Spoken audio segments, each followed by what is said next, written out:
everybody. How we doing? You made it to the end. Unless you're going to the banquet, then it's going to be a long night. I have my big one.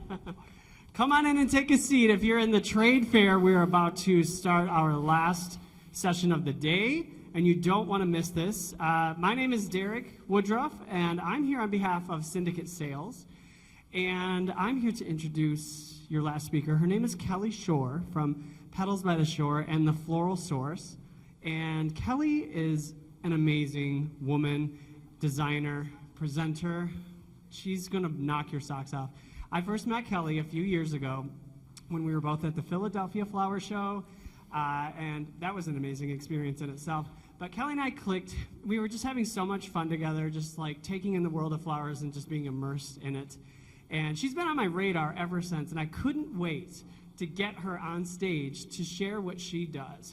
And she's going to tell you a lot more about herself and her story, so I don't really have to do that.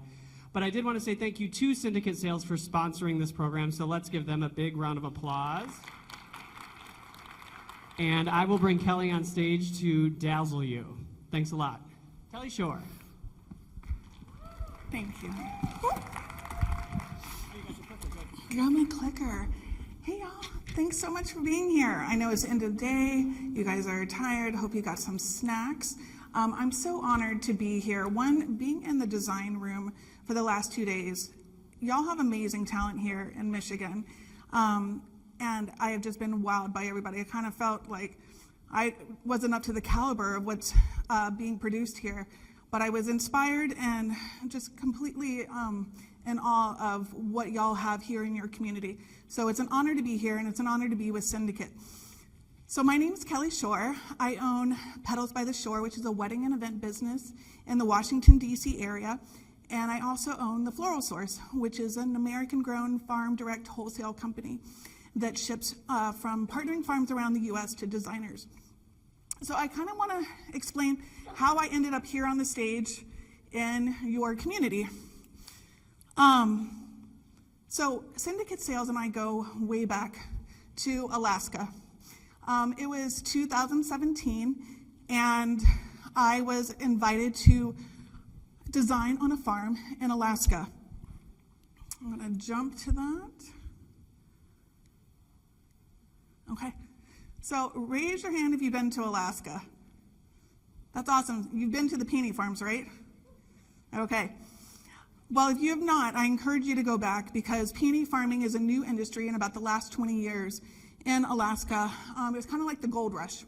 And farmers throughout the North Pole all the way down to Homer, where I go, create the most beautiful blooms. They have extended daylight, and the moose don't like their peonies, so they don't have any predators. And the colors of these blooms are magnificent. As you can see, the bloom is as big, if not bigger, than my hand. So let's back up for a second. How did I get into local American grown? Well, it wasn't always that way. I started in a flower shop here in the Midwest in Champaign, Illinois. I was 19 years old, walking past a flower shop, and I saw a help wanted sign. If anybody is in the 40-year-old range, 90s rom-com, Bed of Roses with Christian Slater. Have you seen it? Okay. That is why I became a florist. Not really, but I thought I would work at a flower shop, find the love of my life, have this amazing romance. Instead, I fell in love with flowers. Much better romance. But in this shop, we only used imports. We only used foam, traditional methods of designing. I didn't know about local. I actually tell a story that we had a farmer call us and wanted to sell us her flowers. And we were like, that's super great, but they're not gonna last. It took me 11 years to realize how wrong I was. It wasn't until 2014, I was at a chapel designers conference. Anybody else a chapel designer? No? Okay. Holly Chapel, who name is on these mechanics in the pillow, started a group of wedding florists. We all met in New York. I was a new mom and new business owner, had just started my business in 2011. And I was what you call basement Betty, what did we say, garage, whatever you want to call it. I was a stay-at-home mom, and I had a dream of being a wedding florist, and I got to do it. And so it was a beautiful thing to meet with other designers that shared the same passion and didn't have these beautiful retail shops. And it was there that I met Deborah Prenzing of the Slow Flowers movement. And she talked about designing seasonally in your community. And I was like, I actually don't know what grows in my community. So we had a really robust farmers market. And I started going there, met the farmers, and one invited me out to his farm. And he walked the fields with me, and he showed me how his flowers grow, and I was completely enamored. You know, as florists, we go into a wholesale house, we pick up the bunches, we're rushing. We don't know who grew those, we don't know where they grew, and it's just a really sterile transaction sometimes. But being out on the farms and seeing the people and all the goings on of flower farming, it changes you as a designer. There's incredible synergy when you walk the fields with the farmer. One, you learn things you never knew about the flowers you're designing with, and you teach that farmer things that you'll love. All the weird crooked flowers, who likes those? Right, I mean, I love this. I'm cool with this versus just a completely straight one. But sometimes for traditional wholesalers and things, they want uniformity. But when you go to a flower farm, you get just beautiful blooms that have character, they capture place, they capture time, and you get to tell a story as a florist for your weddings, in your retail shop, and you get to connect with your community. So I created this project because I had no idea. I approached one of my farms and I said, can I come to your farm every season and design with whatever you're growing? So I started with the hardest one, winter. So I'm in Maryland, and I had no idea. I was used to designing with peonies and anemones and roses for a winter wedding. Well, they didn't grow that. They grew amaryllis, and they grew poinsettias and narcissus, and we had some blossoms on the trees, and nandina, and you can't see it, but they're succulents, and it created the most beautiful bouquet. So then we went into spring, and I got to design with sweet peas. This is all on their farm. Sweet peas and foxglove and mock orange. Mock orange changed how I saw spring. Like just all the spirea and the branchy stuff, it changed my designs. I was really, prior to designing with this, I was a roundy-moundy Martha Stewart designer. I loved just really monofloral designs, but I got bored. And I think that's why I was really drawn to designing locally, because I got to spruce up my stuff and I got to see things I had never seen before. So then we go to summer and I'm designing with coreopsis and love in a puff. And then we go to fall and I saw dahlias, different than I had seen in the wholesaler. When we go to the wholesaler, sometimes we see them in a sleeve, they're slimy, they stink, their heads are falling off, and I got to see them growing in the fields. And that was a game changer for me. So this project I submitted to Deborah, and I said, what do I do with this? Do I make it a book? Do I make it a calendar? You know, I did it for myself, but I thought, I have all these beautiful photos, what do I do? So she submitted it to Florist Review, and it was the first Slow Flowers Journal article, and it opened up doors I never thought. It opened up a door with certified American grown flowers for me. And that is a door that has taken me across the country to amazing farms. 90% of the flowers here are from certified American grown farms, but everything that I designed with is American grown. We have from Virginia, Oregon, California, and Hawaii. So I was asked to do the First Lady's Luncheon, and it's a 2,500 person event. I worked in a garage, a townhouse garage. I was like, thank you so much, but I can't do that. And they said, we really think you can. You support our mission, and we'd love to support you and whoever you want to bring to design. So I called 30 of my best friends in the industry. I said, I need you to meet me in DC. You can't get paid, but you're gonna flower with me, and we're gonna do it to support our farms. So we designed for 4 days, and we created beautiful designs, and it created an amazing relationship to bring awareness on the Hill. All the members of Congress, their spouses, attend this dinner. And so, as we know, wives sometimes have a lot of influence onto their husbands and vice versa. So our goal was that if they went back and they talked about the beautiful flowers they saw, that they could influence change. And we've seen things change slowly for our farmers and policy change, but it has opened the eyes of so many florists that come and spend the time with us. So something that happens a lot is everybody would call this locally grown. It's not. I had the best intentions to get you locally grown here from Michigan, but you guys are still in winter, and it is cold. I saw snow today. So I reached out to the Michigan Flower Collective, and I said, I'd really, really love to showcase your stuff. And they said, it's not going to be for another month. And that's okay. So that happens in my area, too. We don't have anything growing in the fields, a little bit of greenhouse tulips, but that's how I got involved with understanding what's outside my region. So locally grown is in your community, 100-mile radius of what's growing.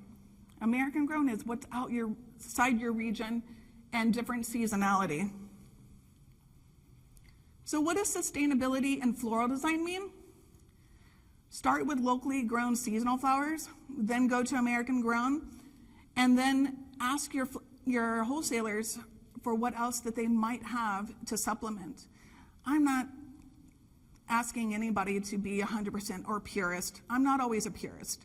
It's hard, especially with our wedding clients. They have their dreams of a peony in January. We don't have peony in January.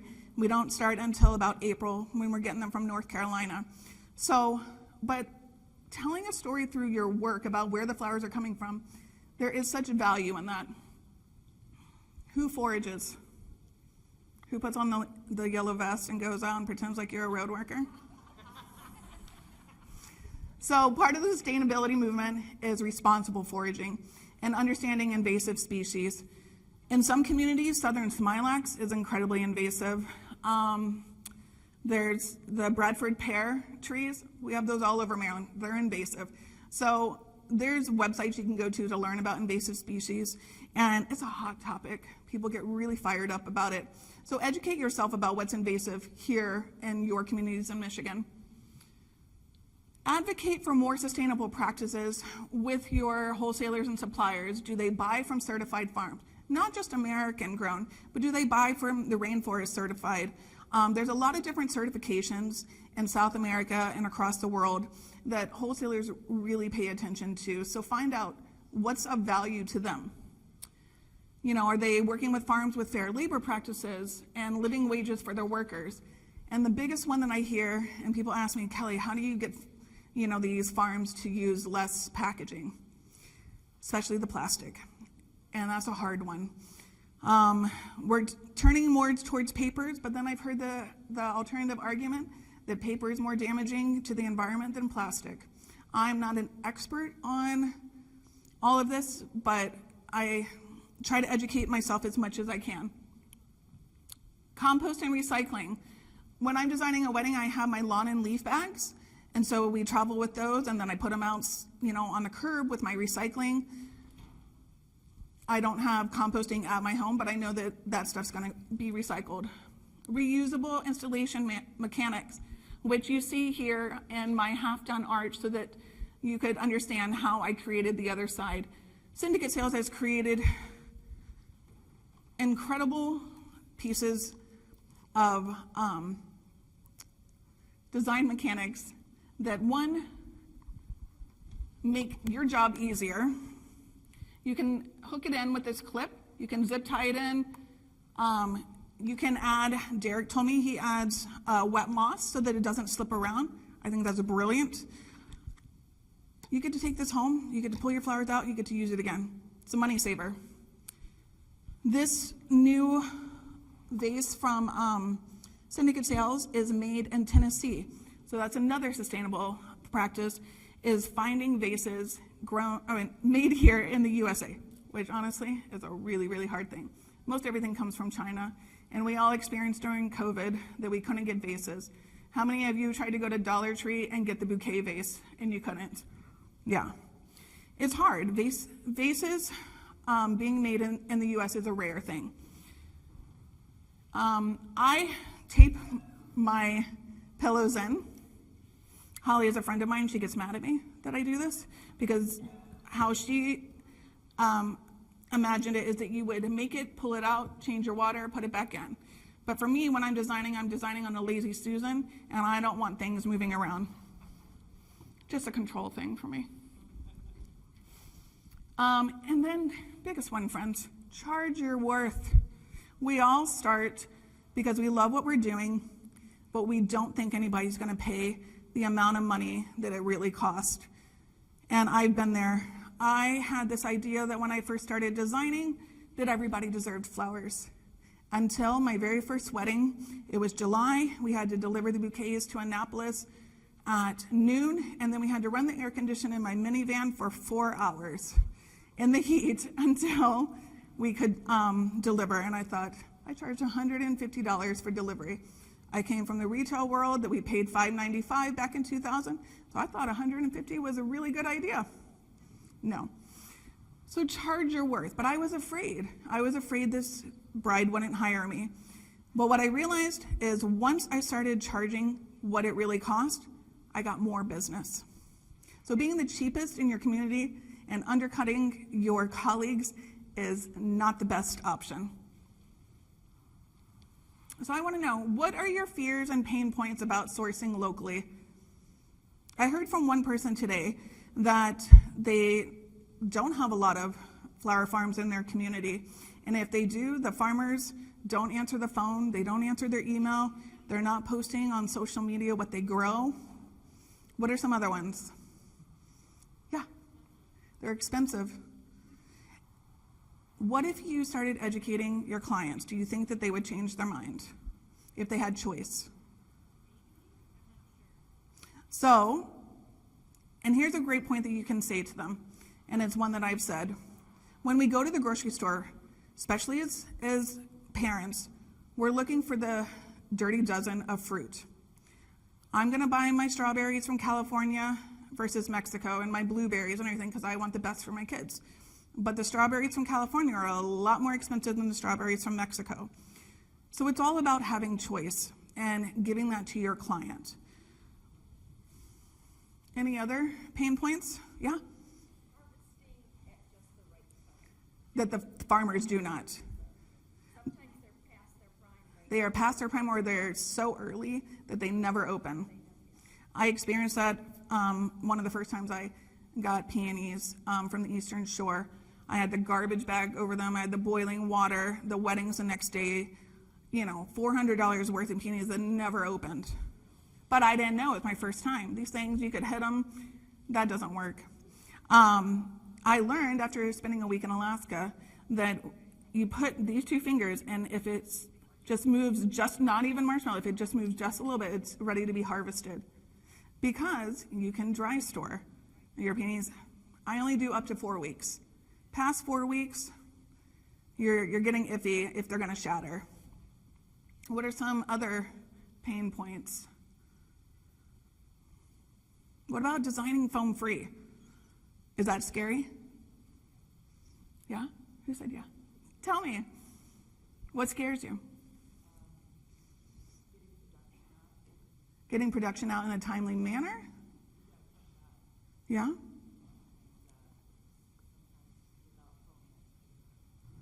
Is it based on your vessel? Do you think if you had a deeper vessel like these Tennessee clay? So for me, I find that when I've used foam, it takes me a lot longer to put it in. With chicken wire, like I use chicken wire in these because I needed to pump these out really fast yesterday. So I lined them up, assembly line, and I just put it in. Foam, I always had a harder time because once you put that in, at least I was taught, you don't take that out. But it's a hard one, especially elevated designs. Who's tried an elevated design foam free? Yeah? How'd you feel?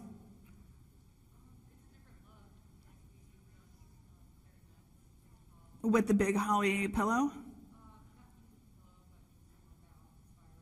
Okay, you just dropped it in. Okay.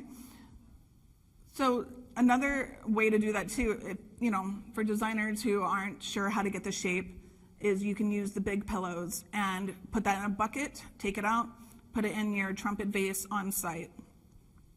I've used the agar wool before. I've tried that. I did elevated design with the hydrangea. It's hit or miss. I had some here. Has anybody tried the agar wool? Yeah, that's okay. Really, flowers just love water. So I really tried to pick vases that have a depth to them, that have water the whole time. I'm in love with these new vases from Syndicate sales. And even if I wasn't sponsored by them, I would buy them. All right, so how do we make locally grown a less scary, more attainable thing? One, do you know who your local growers are? Are there any? Do they have co-ops? Do they have collectives? Will they deliver to you? Do they have a hub? Are you on their availability list? So when I was first starting, I signed up for every single one, and I was looking and I was teaching myself so that I understood what was available in April versus what was available in November. I started posting on social media, and that's kind of how I got known for local and American grown and got hooked up with so many farms. Is I was posting every week. I was so excited. Look at this flower I got. And my friends were like, I need that. Where'd you get it? And I was like, go check out Plant Masters.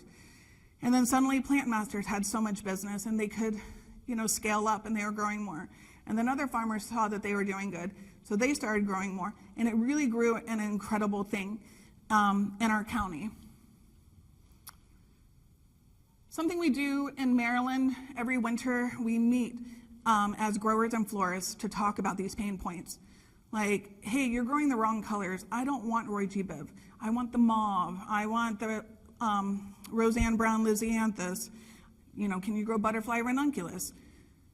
The farmers have to figure out who are they growing for. You can't grow for everybody. You're growing for farmers market, Roy G. Biv's great. If you're growing for a florist, you gotta do the white, the blush, the mauve, the weird stuff that when you go into a supermarket, you're not gonna see. Because the everyday consumer, when they go into a supermarket, they want bright, that represents happy.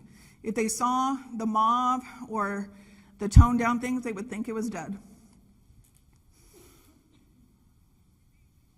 And like I said before, when you're designing with local, you get to capture place and time and sell that to your wedding client and tell them that when they look back on their pictures, they can remember what the season was, and they'll have that synergy between remembering the scents, the texture of their flowers, and then they'll see it in nature.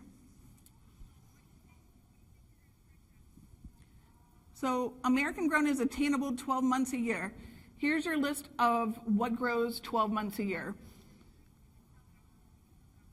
And the biggest thing, ask your wholesaler for American grown. If they hear from enough of you, they will start seeking out more product. But if they don't think that you're gonna buy it, they're not gonna bring it in. So get together, go talk to them, and tell them you want more. So how do you sell this to your clients?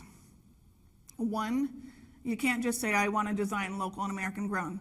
Do you have it on your Instagram? Do you have it on your Facebook? Do you have it on your website? When they inquire about your wedding, do you have it in your welcome letter? Hey, thanks so much. We are available for your date. Just want to let you know we source all local and American grown so that we can have the freshest flowers for your wedding. Then when we talk, I say it again. Your portfolio should reflect the type of designer you want to be. I spent a whole year creating photo shoots and sourcing the type of flowers I wanted to design with for my weddings, and I created my portfolio so that I could then go sell. But you can't show a roundy moundy if you want to do organic garden. Go create that organic garden. Learn your iPhone. Most of my photography on my Instagram, before I started working with photographers, was all with my iPhone. Your iPhone can do amazing things. And also, we all have bills to pay. Not everything you do as a wedding florist has to be in your portfolio. You don't have to show it all. Show the stuff that you really want to do. So, sustainable design products that Syndicate Sales has created. So the biggest thing I wanted to show you was, how do I do a foam-free arch? I rely on florist netting, chicken wire, the most. Sometimes I'll add like huck inside so that I have something to gather in. If I don't, I want to make sure I crunch it really well so that I have the different intricacies to stick into. Putting moss in is an old time that they've been doing it, and the British designers have been doing that for years. And then the cups. The cups have been a lifesaver because I need a water source. I don't think I have my shears up here. But I don't know if you can see this. So who has ever used like a funeral cone and put that in? So you can put the tiny pillow that's on this mechanic, and you can put it on top of a funeral cone, and then you have a whole other design component. Thank you, honey.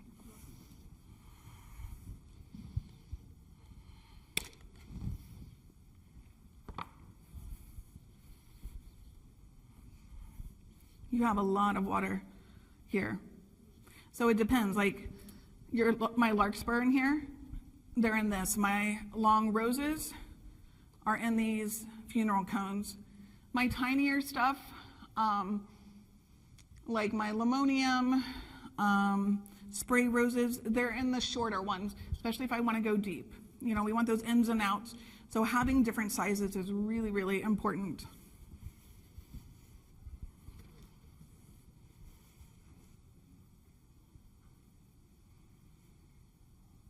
So this was one of the things I do in the Floral Source. What the Floral Source was originally was, after I went to Alaska, I wanted to bring designers to farms. I thought if my friends could see how beautiful these flowers are, they'd be willing to pay the price that they, are charging.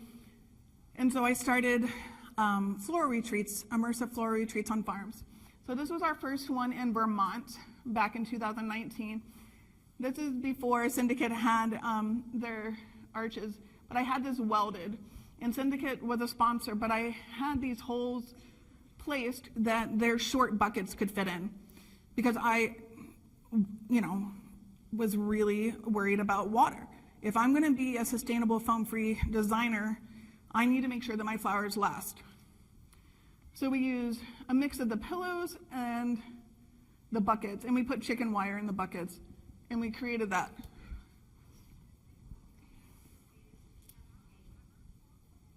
Did somebody say something? Yeah. So the welder, those things are a couple hundred pounds, however he made them, because that's another worry. And it was a windy day. Those things do not move. But down here I don't know if you can see, Syndicate has, I'm afraid, hang on. You want to come pick it up? Because it'd be really great if this whole thing fell, right? You guys would not ever forget me.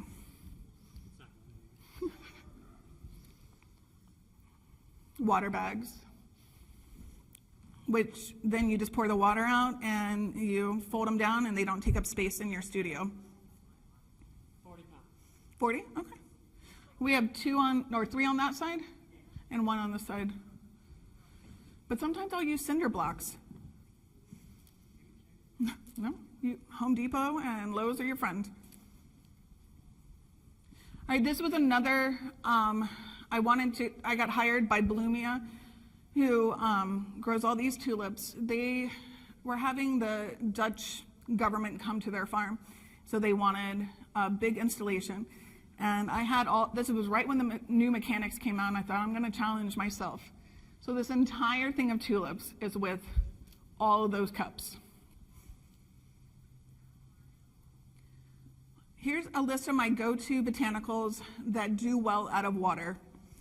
A lot of them you see here, roses and spray roses. Derek and Chelsea and Rory and I were talking about this. A lot of times for weddings, you have an hour, maybe 30 minutes to set up. You're loading in, like we have to design this, and then in the back, we just started adding everything else. Sometimes you don't have time to get it in water, and you need it to last for 1 hour, unless you're doing a flip, and then they want it behind your sweetheart table. So if that's the case, that's a whole different story, and you do need to make sure you have the water. But the roses, spray roses, they do great if you just shove them in. Status, wax, limonium, baby's breath, protea, and pincushions, marigolds, straw flowers, amaranthus, leucadendrum, tropicals, tulips, larkspur, delphinium in stock. It all depends what's your time frame. If this has to be up all day long, some of those are not going to do great out of water for 6 hours. But if they're hanging upside down, they'll do great. So a lot of the ceiling installations, larkspur, delphinium, stock, and tulips, you can just put a deep wire into them and hook it into your design and not worry about the weight of a water source. I will tell you a story because we all have them. It was before I was designing Foam Free. This client wanted flowers on this existing chandelier, and it's one of the most expensive country clubs in the country. So I put the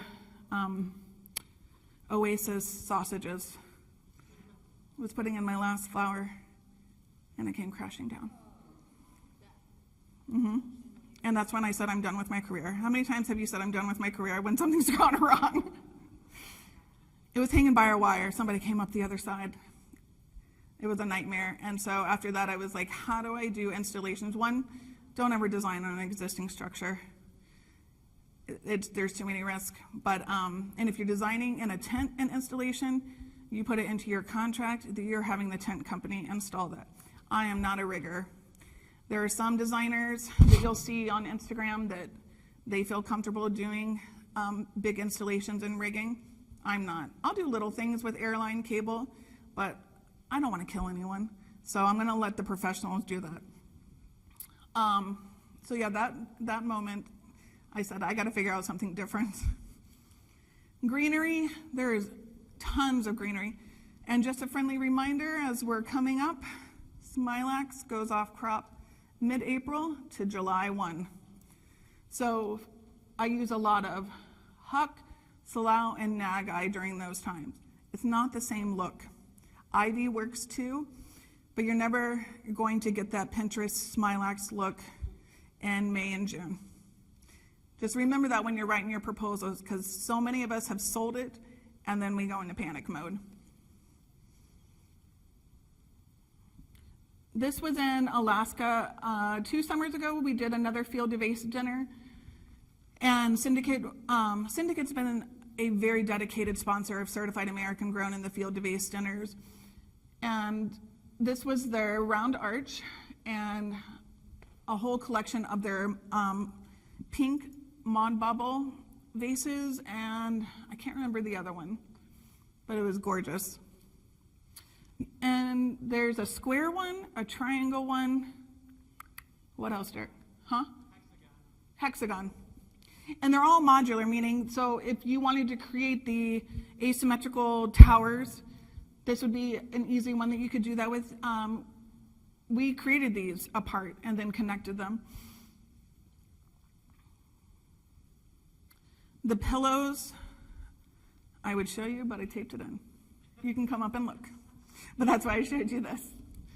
The bouquet eggs. You guys use those? Have you guys used where are they? The eggs? I would tell you, if you break your arm as a florist in May and you have a summer of weddings, they fit really great with your cast and your fingers out. Not that that happens. So, this bouquet was made with the bigger version of that one. So it's a much bigger bouquet. So it all depends what size you're wanting, but you don't see any of the mechanics. And if you go on my Instagram, I show you how I start. I always start with some inside and then some on the outside. And basically like you would do a spiral, and I just build around it. And I started using the eggs because my hands are tiny and I was wanting like more loose and airy and I wasn't as confident. And so the eggs really, really helped me because so many designers like put 3 flowers in and tape. And you have like this whole, like a whole roll of tape by the time you're done. This really helps you not have that situation. And also, am I done? Oh, oh, thank you. Syndicate now has a whole ribbon line.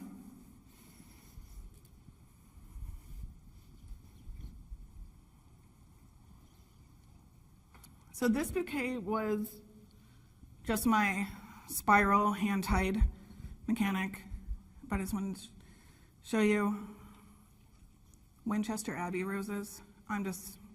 There's always one flower of how I start my bouquet, something that's going to be the catalyst for what's my bridge flowers, what else am I gonna bring in, and this ribbon goes incredible with it. And you guys can come up and look, but there's gray kangaroo paws. Thank you, thank you. I lost my little thingy.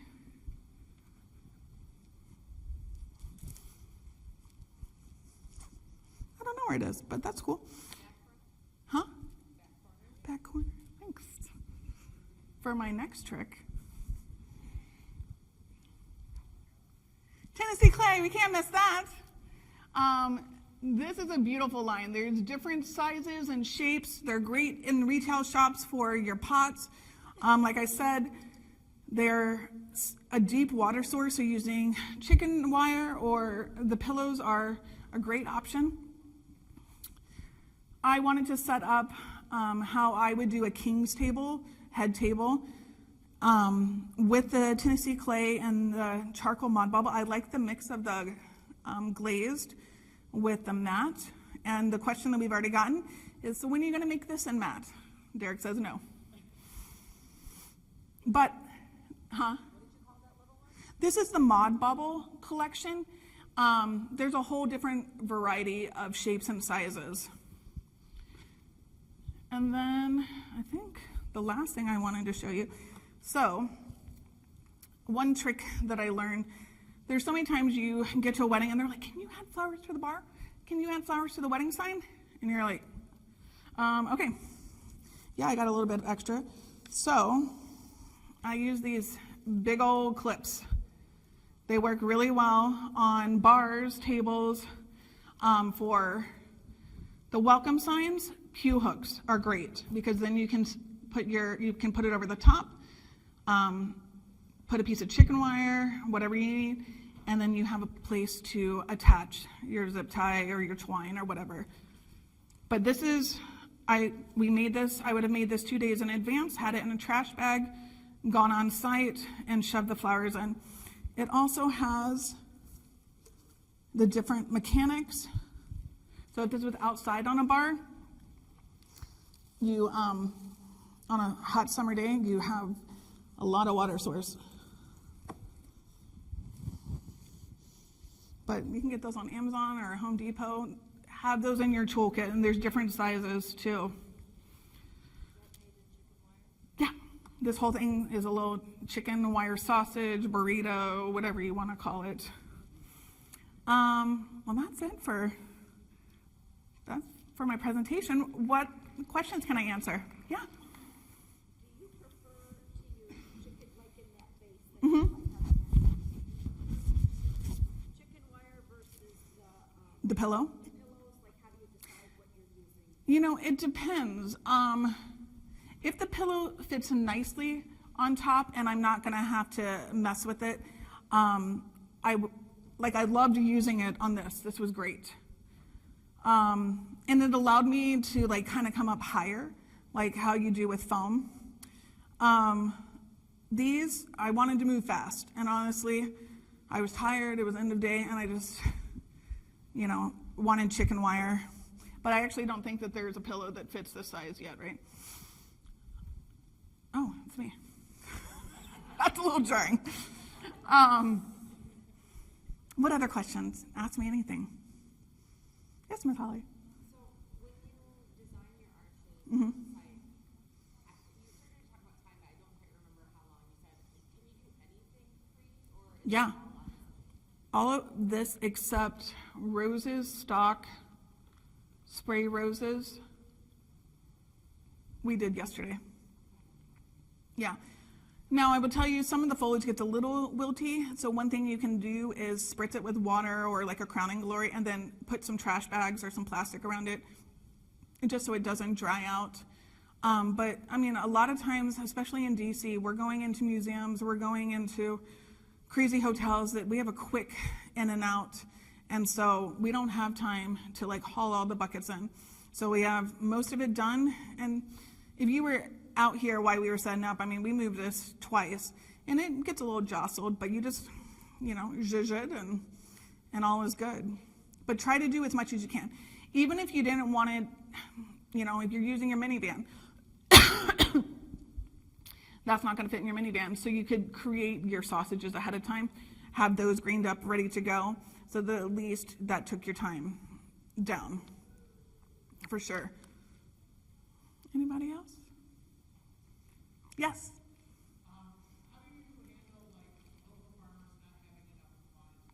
That's a big one.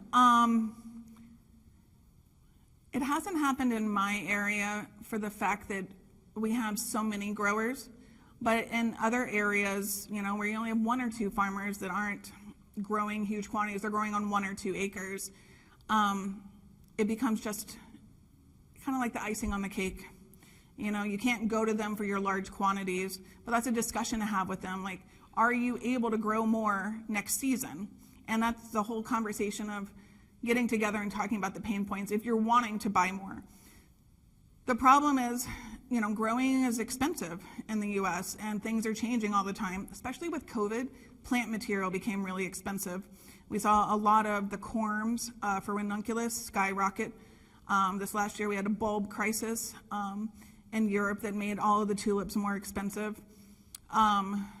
So that's why having multiple sources is really important, and also asking your wholesaler, for more American grown. I hope that helped. Anybody else? You are welcome to reach out to me. I answer my DMs on Instagram. You can email me. If you're curious about how to find flower farmers in your communities, there's a couple resources. slowflowers.com has a directory. ASCFG, which is the Association of Specialty Cut Flower Growers, they have a directory where you can find growers. Florette, I believe she still has a directory. And then look on Instagram. There's some great farmers that are really good at posting what they're growing, but farmers are notorious for not being on Instagram most of the times because it's just 1 or 2 of them growing. with your floral source? Mm-hmm. How does that work exactly? Can you do mixed boxes from Yeah. your farm, or how does that work? Can you explain that a little bit? Yeah, so you can go on our website and you can look at our availability list. There's curated boxes. But we partner with like 28 farms throughout the U.S. throughout the year, not all at the same time. And we have more farms. A lot of micro farms are wanting to move their product because they're finding that florists aren't wanting to buy it. And so they're reaching out to me, how do I sell this? Sometimes the big wholesalers, when you can get product so much cheaper from South America, it's hard to want to spend more and bring it in. But there's a lot of amazing wholesalers that are seeing the value, and they have special sections. Potomac Florals in my area, and they've made an entire cooler just for local and American grown. So if that is your desire to source, that everything in there is. So I appreciate that, and so do a lot of designers, and I think more wholesalers are working on that. Anything else? Well, you're welcome to reach out anytime. I'd love to chat with you, but it's been a pleasure. And Derek, thanks for believing me to come and represent Syndicate.